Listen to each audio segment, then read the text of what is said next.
The chilly weather can cause some unique problems for your customers' vehicles. Helping them overcome those problems is the topic of today's Mighty Minute.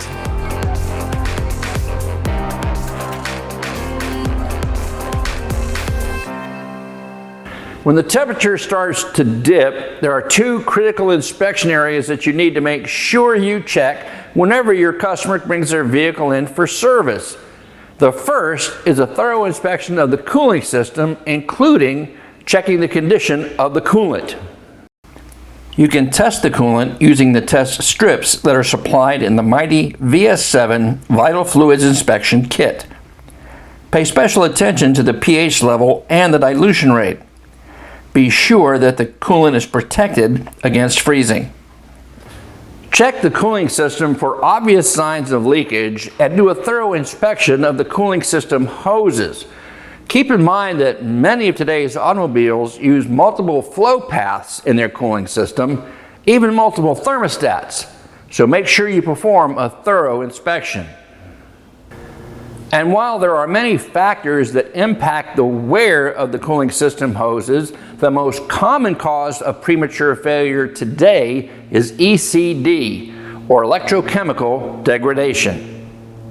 The cause is an electrically charged cooling system resulting either from a depleted additive package that creates a highly acidic coolant and the resulting galvanic reaction, or poor electrical system grounds. In either case, the electrical charge can weaken the hose by creating tiny internal cracks.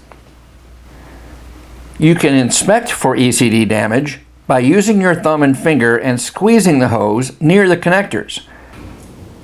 ECD begins its attack typically near the end of the hoses, within 2 inches of their connection points. So if you squeeze the end of the hose and it feels softer or mushier than the rest of the hose, or you feel gaps or channels building in the hose, odds are good that it's under attack by ECD. The next critical area of inspection is the vehicle's battery. If it just barely passes your tests in the warmth of your shop, it's easy to imagine how hard a time it's going to have starting your customer's car after it sat outside on a cold winter's night. Begin by verifying that the battery is at least 75% charged. That is, it has a well-rested open circuit voltage of 12.4 volts or higher. Now, well-rested means that the battery hasn't seen any kind of a charge for at least 24 hours. What does that mean in the real world? Well, if you measure 12.4 volts or less right after you bring the vehicle into the shop, well, the battery is undercharged. You'll need to remove the battery and charge it before you can proceed with your tests. The next step is to test the battery's ability to deliver. Conductance testers that correlate to BCI standard load test results are used by most shops to perform this test. If the battery tests marginally, recommend a replacement. If you do have to change the battery, only replace it with one that meets the OEM specifications for size and type. In this case, the Jeep requires an AGM style battery.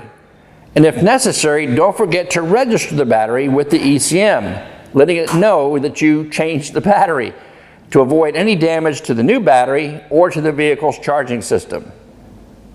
Being stranded is no fun, even when the weather is ideal.